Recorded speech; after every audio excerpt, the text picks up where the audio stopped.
A senior Google engineer said Claude Code built in 1 hour what her team spent an entire year developing.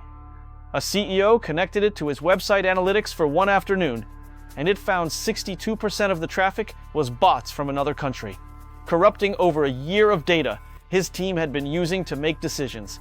One afternoon, no agency, no consultant, just Claude Code, a browser connection, and a question nobody had thought to ask. Now, imagine pointing that at your Amazon business.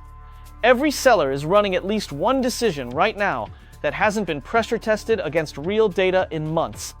Not because they are careless, because there is never enough time. You glance at dashboards, scan the top line numbers, and move on.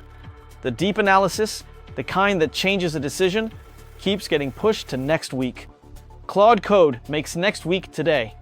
Here are 4 decisions most sellers are running on autopilot, and the exact question to ask Claude Code to test each one.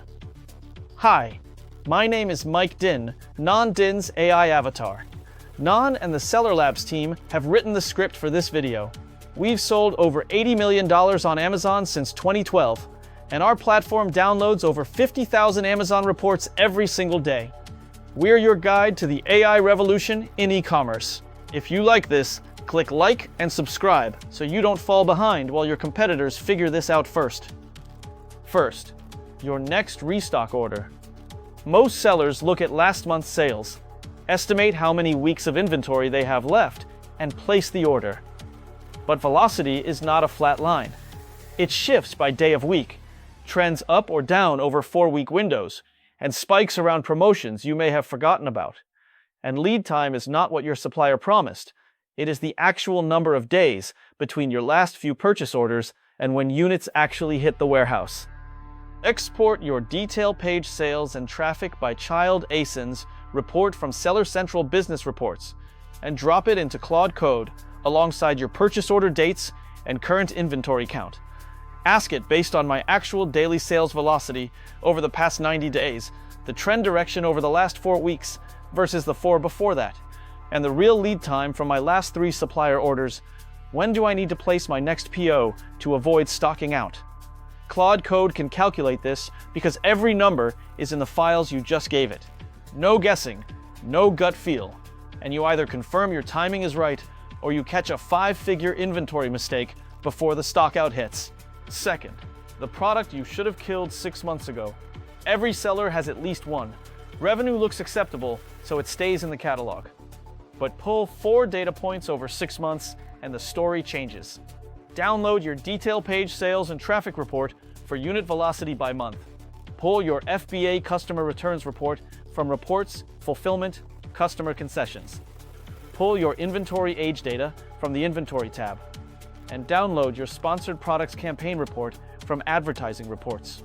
Ask Claude Code, which of my ASINs have declining sales velocity and increasing return rates and increasing ad spend just to maintain position over the last 6 months?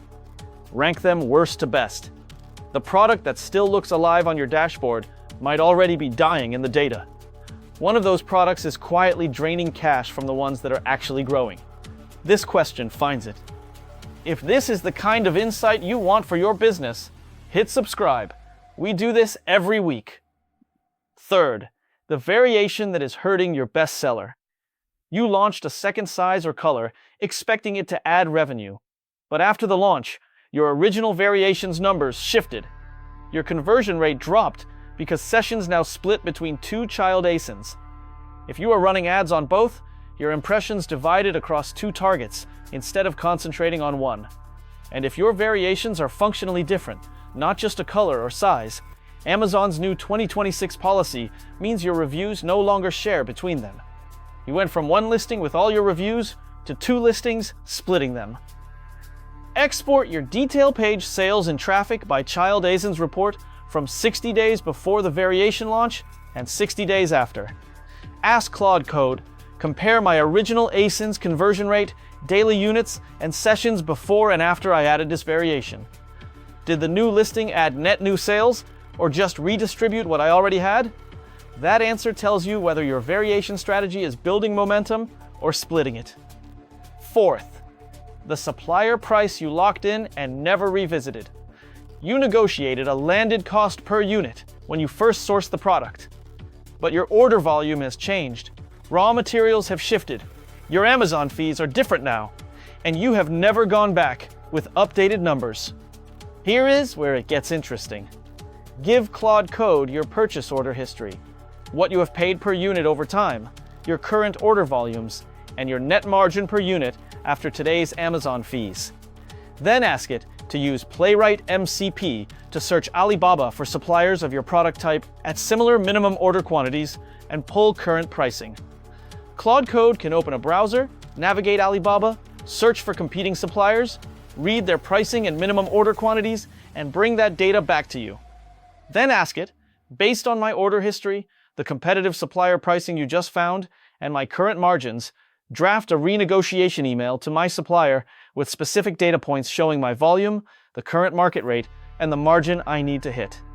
You review it, adjust the tone, and send it yourself. That is not a negotiation tool. That is walking into a supplier conversation with more preparation than most sellers bring to their accountant. 4 decisions, 4 questions you can ask Claude Code this week using data you already have. Each one takes a single session. Each one either confirms you are on track or catches something that has been quietly costing you money in the background. The gap between sellers who check and sellers who guess is getting wider every quarter. The data was always there. The tool to read it is here now.